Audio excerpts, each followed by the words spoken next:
We have a lot to get to this week on Maine Things to Do, and why? Because it's the second half of October, and you know what? Mainers like their Halloween-related events. We got a bunch of those. We're not going to begin with one, though. We're going to begin with Meow Cat Lounge Yoga. This is in Westbrook. We've done stories on it.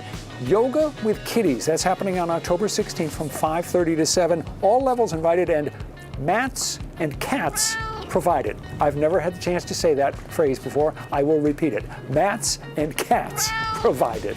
On to the Halloween events. The first one on our list, the McLaughlin Garden and Homestead 11th Annual Jack-O-Lantern Spectacular. It's in South Paris, and it's happening over 3 days, the 17th, 18th, and 19th. Big fundraiser for this operation. Over 300 beautifully carved pumpkins and intricate displays featuring a circus theme. You got to pay to get in, but you know what? Once you do, you get free popcorn and free hot chocolate, and there's nothing wrong with that. Horror movie trivia and a screening of the cult movie Hack-O-Lantern. That's happening on the 18th at 6:30 in Westbrook at George and Leon's. It's free, and it's co-hosted by Matt Awkward of the Fun Box Monster podcast. Another Halloween event. This one's happening up in the Farmington area, actually in Wilton. United Way of the Tri-Valley area presenting Halls of Horror. This is on the 18th and 19th, and again on the 25th and 26th. It's a haunted house with terrors beyond your wildest imagination. At least that's what they say. 3 different tiers depending on how much you want to pay.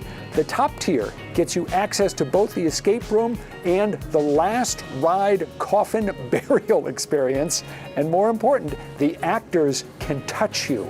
Do that if you wish. The Leeds Volunteer Fire Department is having a fall breakfast. It's happening on Saturday the 19th from 6:30 until 10 in the morning. French toast, pancakes, eggs, sausage, cider, coffee, and more. $10 for adults, $6 for kids, 4 to 12, under 4 free. All proceeds will go to buying air packs for the firefighters. That's a good cause. In Bucksport, Ghostport is happening on the 19th from 10 in the morning till 10 in the evening. Too many events for us to mention all of them, but I'll just hit on 2. Launching pumpkins into the Penobscot River. $2 a pumpkin is what you pay. And then at 9 that evening, a screening of Rocky Horror Picture Show at the Alamo Theater. It's just a jump to the left. Thank you, Dr. Frankenfurter, also known as Kirk Craddy.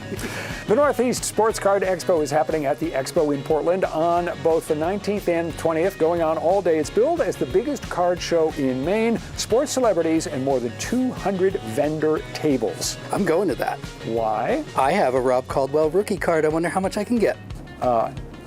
About what you'd find if you scrounge for pennies under your car seat. Finally, let's end with the Save Your Breath 5K Run, Walk, Children's Fun Run, and Silent Auction. It's going on in Augusta on October 20th. This event will take place along the Kennebec River Trail from Augusta to Hollowell and back. It's a benefit for the Free Me from Lung Cancer, so this is a good cause. You got to be really quiet at the silent auction. And you've done this run before. I have, and it's a good one. You'll set your PR. It's a nice flat course. Nice flat course, goes right along the river. That's Maine Things to Do for this week. You want to be on a future Maine Things to Do? You got to send us your events. Do it a couple of weeks in advance. Here's the place to go. And that brings us to an end of this week's list. A good one. Thanks for being with us. And remember, if you are bored in Maine, it is not Samantha York's fault. See you next time.